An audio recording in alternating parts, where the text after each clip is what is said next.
नमस्कार दोस्तों। आज हम कक्षा 7 का अध्याय 2 कक्षा 7 की जो पुस्तक है हमारा राजस्थान अध्ययन का अध्याय 2 प्रारंभ करने वाले हैं। इससे पूर्व हमने कक्षा 6 की जो राजस्थान अध्ययन पुस्तक थी उसे कंप्लीट कर ली है। अब हम और इसका अध्याय फर्स्ट कक्षा 7 का वो भी हमने पूर्ण कर लिया है। आज हम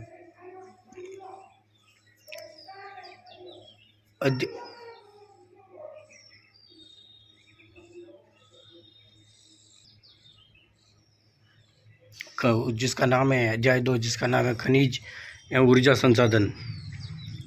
तो इस वीडियो को आप लाइक शेयर कीजिएगा और कमेंट कीजिएगा अगर आपको अच्छा लगता है, हेल्पफुल है।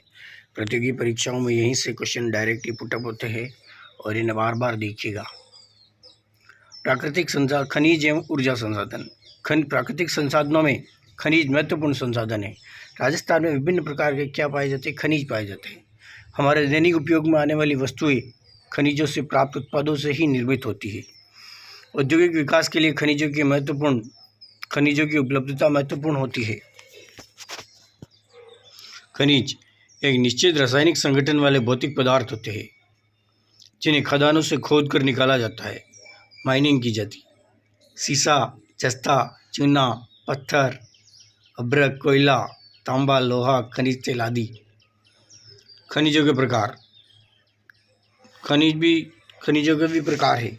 धात्विक खनिज, जिन खनिजों में धातु की मात्रा पाई जाती है उन्हें धात्विक खनिज कहते हैं। इन खनिजों को पिघलाकर नवीन उत्पाद तैयार किए जा सकते हैं।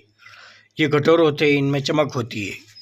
मतलब कि जिनमें धातु की मात्रा पाई जाती है वो धात्विक खनिज है। इन खनिजों को पिघलाकर नवीन उत्पाद भी बना सकते हैं हम। ये कठोर होते हैं, इनमें चमक होती है। अधात्विक खनिज, जिन खनिजों में धातु की मात्रा नहीं पाई जाती है उन्हें अधात्विक खनिज कहा जाता है। ये प्रकृति में जैसे मिलते हैं उन्हें वैसे ही उपयोग में लाया जाता है, अर्थात इनमें बदलाव नहीं किया जा सकता। ऊर्जा खनिज, जिन खनिजों से हमें ऊर्जा प्राप्त होती है उन्हें ऊर्जा खनिज कहते हैं, जैसे कोयला हो गया, पेट्रोलियम, प्राकृतिक गैस इत्यादि। फिर आगे आता है धात्विक खनिज। ये तालिका में दे रखा है धात्विक खनिजों के प्रकार: धात्विक, अधात्विक और ऊर्जा। धात्विक खनिज जिनमें धातु होता है, जिनमें धातु की मात्रा पाई जाती है, जैसे लोहा अयस्क हो गया, मैग्नीज हो गया, सीसा जस्ता हो गया, चांदी हो गया, तांबा हो गया। अधात्विक में क्या क्या आता है? चूना पत्थर, जिप्सम, संगमरमर, अभ्रक, रॉक फॉस्फेट, घिया पत्थर, नमक, बलुआ पत्थर, कोयला, खनिज तेल एवं प्राकृतिक गैस। ये ऊर्जा खनिज में आते हैं। राजस्थान का वोलेस्टोनाइट, जास्पर, सीसा जस्ता इत्यादि खनिजों में एकाधिकार है। मतलब कि वोलेस्टोनाइट हो गया, जास्पर हो गया, सीसा जस्ता हो गया, ये लगभग देखा जाए तो 90% से ज़्यादा इनका उत्पादन राजस्थान में ही होता है। थोड़ा बहुत कई 1-2%, 2-4% कई अन्य राज्यों से होता होगा, लेकिन इसी को मतलब है ना, जहाँ सबसे ज़्यादा मात्रा में ना उत्पादन होता वहाँ ऐसा कहा जाता है वो कहीं उत्पादित नहीं होता, वो अपने राजस्थान में होता है। और इसी को एकाधिकार कहा जाता है। एकाधिकार का अर्थ होता है जहाँ कोई और है ही नहीं, सिर्फ आप ही का अधिकार है, आप ही वहाँ कोई व्यवसाय करते हो या इस तरीके की गतिविधि, और आपका कोई कंपटीटर नहीं है। कहने का मतलब बस ये कहलाता है एकाधिकार। संगमरमर, ग्रेनाइट, कोटा स्टोन, बलुआ पत्थर, चांदी, gypsum, rock phosphate, calcite, wall clay, घिया पत्थर, तांबा के उत्पादन में भी राज्य अग्रणी है। खनिजों की उपलब्धता एवं उत्पादन में राजस्थान का अरावली पर्वतमाला क्षेत्र सर्वाधिक महत्वपूर्ण है। हमारी अरावली पर्वतमाला से ही ये सारे खनिज निकलते हैं और इसीलिए अरावली पर्वतमाला को रत्न गर्भाधारा भी कहा जाता है, क्योंकि इसमें खनिज पाए जाते हैं। विभिन्न प्रकार के खनिजों में विविधता है। देश का अधिकांश सीसा जस्ता राजस्थान में उत्पादित होता है। लगभग 92% से भी ज़्यादा सीसा जस्ता हमारे राजस्थान में पूरे भारत का हमारे राजस्थान में उत्पादित होता है।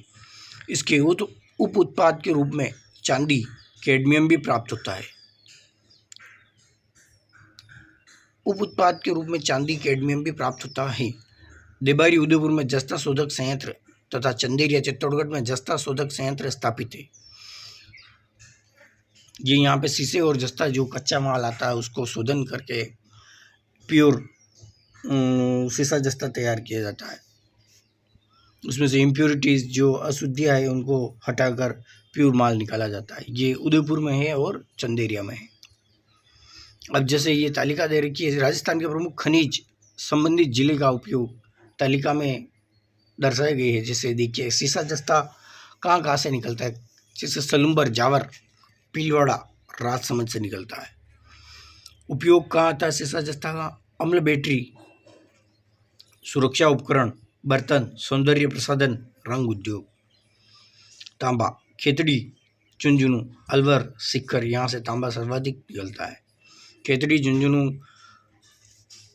में सर्वाधिक निकलता है। ताम्रकालीन सभ्यता, गणेश्वर सभ्यता झुंझुनू में ही स्थित है। ताम्र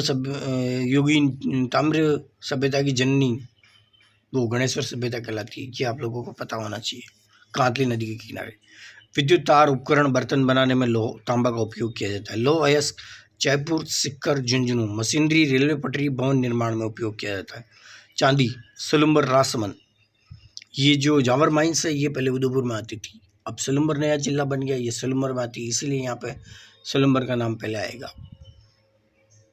आभूषण, सिक्के, सजावटी वस्तुएं।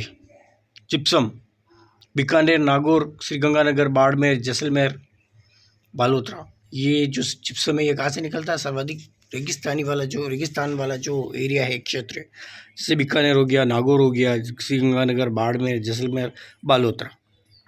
रासायनिक उर्वरक बनाने में काम आता है जिप्सम। प्लास्टर ऑफ पेरिस और सीमेंट बनाने में इसका काम आता है। ये POP, plaster of Paris. Rock phosphate, Udaipur number 1 पे, फिर जैसलमेर, बांसवाड़ा और जयपुर।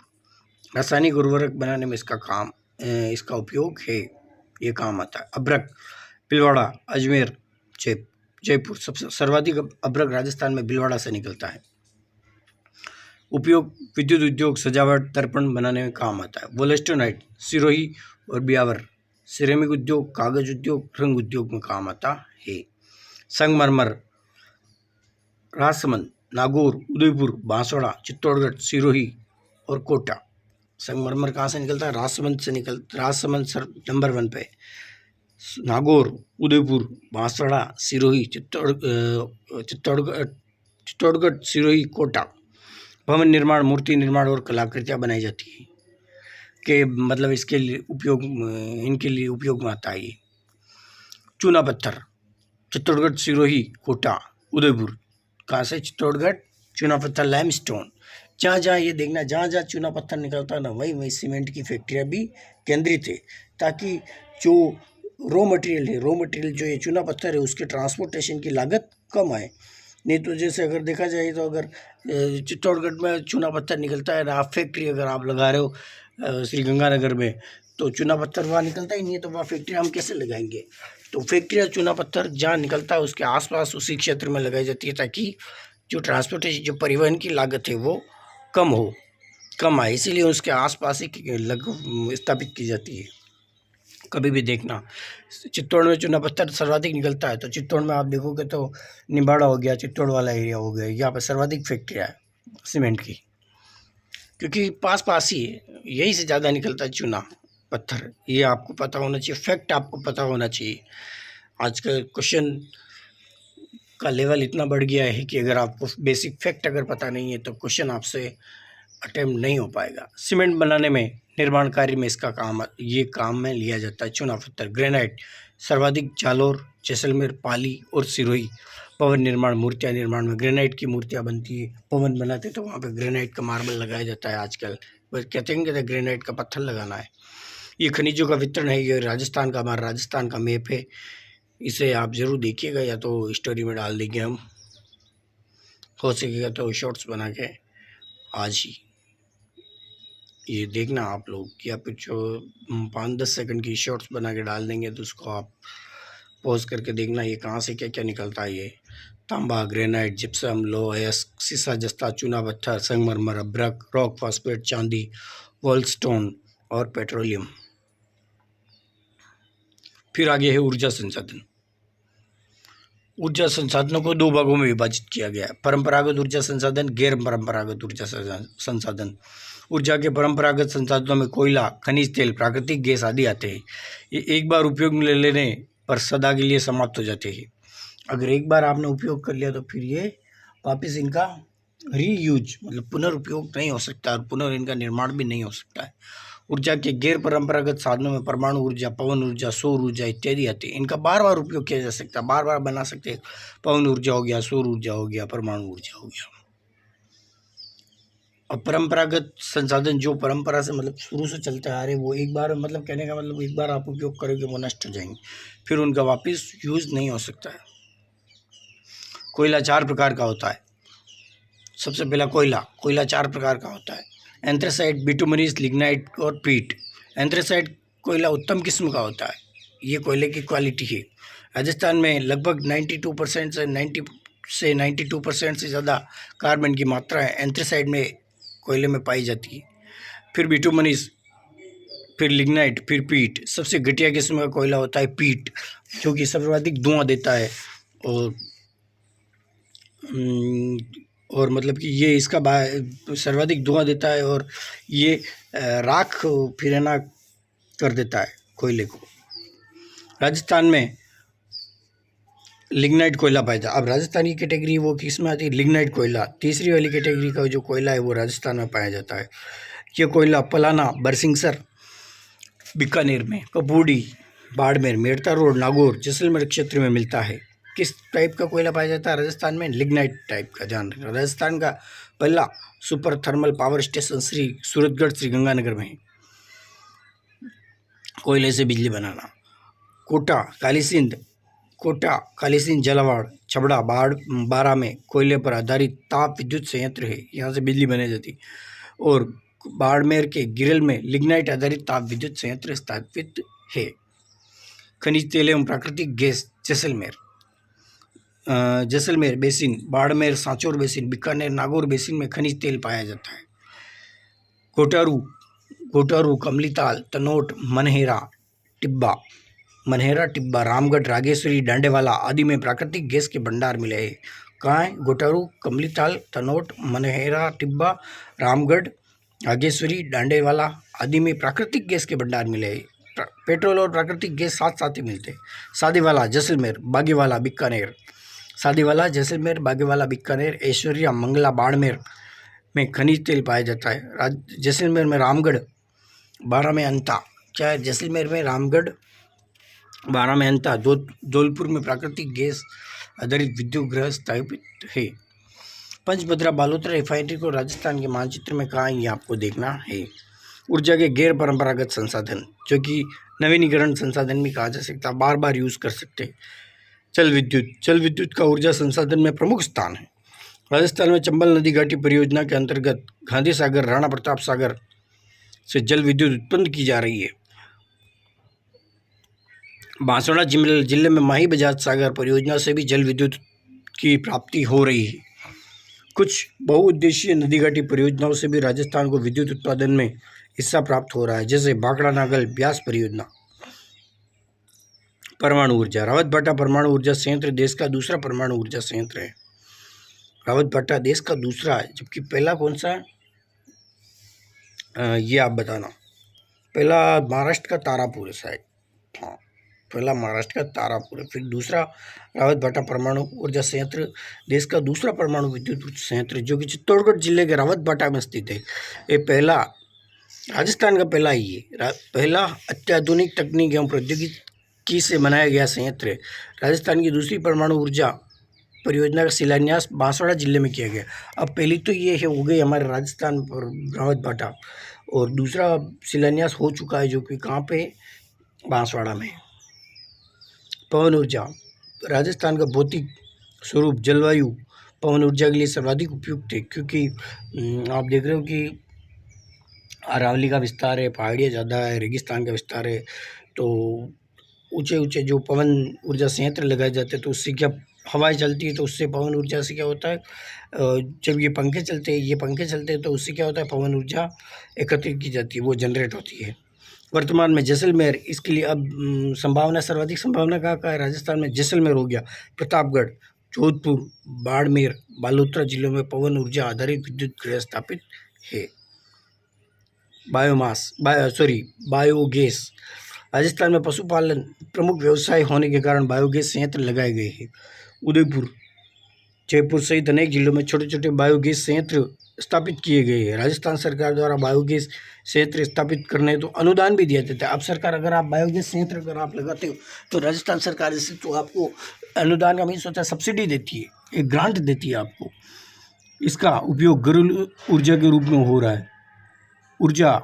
सौर ऊर्जा, राजस्थान एक गर्म प्रदेश है, अतः सौर ऊर्जा का अधिकतम उपयोग संभव है। इसमें सौर ऊर्जा उत्पादन की संभावना बढ़ जाती है। सौर ऊर्जा का उपयोग ऊर्जा संयंत्र, street light, solar cooker, water heaters आदि में किया जाता है। राज्य सरकार द्वारा सौर ऊर्जा